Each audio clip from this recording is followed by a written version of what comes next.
이번 영상에서는 상속분 상당가액 지급 청구 성공 사례를 말씀드리겠습니다. 이 소송 유형이 생소하실 텐데요. 피상속인이 사망한 후에 상속인들이 이미 재산을 다 나누었는데 나중에 인지청구 소송 결과로 피상속인의 혼외자가 등장했을 때 하는 소송 유형입니다. 말씀만 들어도 아시겠지만 흔한 소송 유형은 절대 아닙니다. 혼외자가 있는 아버지가 사망한 후에 혼외자의 인지청구 소송이 있어야 하고 인지소송 결과가 나오기 전에 다른 상속인들이 재산을 나눴어야 하니까요. 혼외자는 다른 상속인들을 상대로 상속분 상당가액 지급 청구를 하여 본인의 상속분을 돈으로 받을 수 있습니다. 이 소송 유형에 관한 일반적인 내용은 이전 영상에서 말씀드린 적이 있으니까 참조하시기 바랍니다. 의뢰인의 개인정보를 보호하고 변호사 윤리를 준수하기 위해 사건의 구체적인 내용 중 일부를 각색해서 말씀드리겠습니다. 제 의뢰인 A씨의 부모님 두 분은 부부가 아니었습니다. A씨가 태어났을 때 아버지는 이미 가정이 있던 분이었습니다. A씨는 중학교 때까지 부모님 두 분과 함께 살았고 고등학교 때 외국으로 유학 가면서 아버지와 떨어져 살았습니다. 의뢰인 H씨는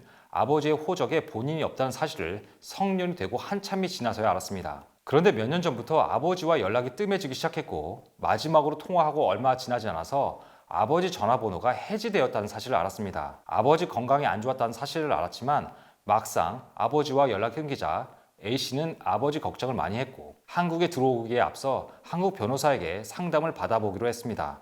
그래서 이분은 저에게 연락하셨습니다. 상속 전문 오경수 변호사는 의뢰인 A씨가 알고 있는 아버지 회사에 등기부 등본을 열어봤고 그 등기부 등본에서 대표이사 기재가 사망을 원인으로 말소되었다는 사실을 알아냈습니다. 그래서 이 사실을 A씨에게 말씀드렸고 일단 아버지와 A씨 사이의 법률상 친자 관계를 연결하기 위한 인지청구 소송에 착수했습니다. A씨가 친부의 재산을 상속받으려면 이 소송을 먼저 해야 하죠. 그 이유는 법률상 친부와 혼외자 사이에 친부자 관계는 오로지 인지라는 절차를 거쳐야만 창설되기 때문입니다. 이게 무슨 말인가 하면 친부와 혼외자가 생물학적으로 친부자 관계인 것이 명백하더라도 친부의 인지라는 절차가 없으면 법률상 남남이라는 뜻입니다. 사안에서 A씨는 아버지 상속 재산을 받고 싶은데 이미 아버지는 돌아가셨으니 최우선 과제는 검사를 상대로 인지청구 소송을 해서 승소 판결을 받는 것입니다. 혼외자가 돌아가신 아버지와 관계를 잇기 위한 인지청구 소송에서 승소하려면 아버지의 주민등록번호 등 인적사항을 구체적으로 특정할 수 있어야만 하고 아버지와 혼외자 사이에 친자 관계가 있다는 것을 증명하기 위한 유전자 검사가 필요합니다. 실제 사안에서 A씨는 아버지의 주민등록번호를 몰랐습니다. 아버지 주민등록번호 모르고 살 수도 있죠. 다행히 A씨는 한국에 있는 아버지 회사 이름과 아버지 휴대폰 번호를 알고 있었습니다. 그래서 상속 전문 오경수 변호사는 통신사에 사실조회 신청을 해서 아버지의 휴대폰 번호의 명의자 정보를 받았고 그 결과 아버지의 주민등록번호를 특정할 수 있었습니다. 친부의 주민등록번호를 알면 한 고비를 넘긴 겁니다. 이제는 친부의 재적등본이나 가족관계 등록부를 발급받아 유전자 검사를 할 사람을 정해야 합니다. 간혹 아버지가 돌아가시기 전에 나중에 있을지 모를 인지소송을 대비해서 유전자 검사를 받아둔 분들도 계시는데 그렇지 않은 혼외자는 소송 중에 돌아가신 아버지의 자녀라는 점을 증명하기 위한 유전자 검사를 해야 합니다. 심지어는 아버지 장례를 매장 형식으로 했을 때 아버지의 묘를 여는 사례도 있습니다. 그런데 이 방법은 아주 사례가 드물고 보통은 아버지의 다른 친자나 아버지의 친족과 유전자 검사를 하여 간접적으로 아버지와의 관계를 증명합니다. 아버지의 친족이 순순히 유전자 검사를 받지 않을 수도 있겠죠.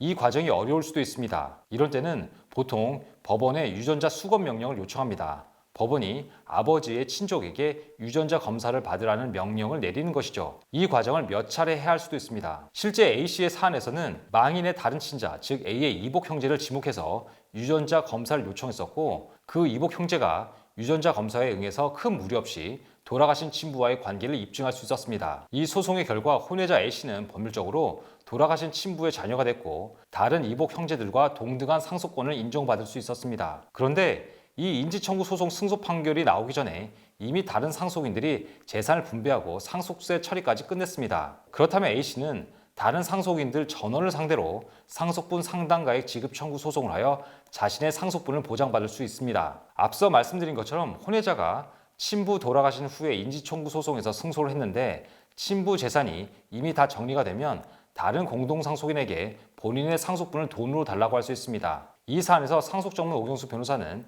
인지청구 승소 판결 이후에 다른 공동상속인 전원에 대한 상속분 상당가액 지급 청구 소송을 시작한 후 돌아가신 친부의 과거 및 상속 개시 당시 소유 부동산 정보, 금융기관에 대한 계좌 거래 내역 사실 조회를 신청을 했고, 다른 공동 상속인이 상속세 신고를 어떻게 했는지 상속세 신고 내역도 사실 조회로 받아봤습니다. 이런 여러 사실 조회를 하는 이유는 다른 공동 상속인의 생전 특별 수익을 파악하기 위함입니다. 상속재산은 소위 n분의 1, 즉 법정 상속분대로 나누는 것이 아니라 상속인들의 특별 수익과 기여분을 고려한 구체적 상속분대로 분배하는 것이므로, 다른 공동 상속인의 특별 수익을 찾아내면 찾아낼수록 혼외자 A씨의 상속분이 커지겠죠. 그런데 이 사안에서는 딱히 다른 공동 상속인들이 미리 받아갔다고 볼 만한 재산은 없었습니다. 그래서 법원은 법정 상속분과 구체적 상속분이 같다고 판단했죠. 그리고 이 상속분 상당가액 지급 청구 소송에서는 상속재산의 현재 시세를 기준으로 반환액을 계산합니다. A씨의 친부계에서 남기신 주요 재산이 서울에 있는 유명한 재건축 아파트 단지여서 아버님이 돌아가신 이후에 소송이 끝날 때까지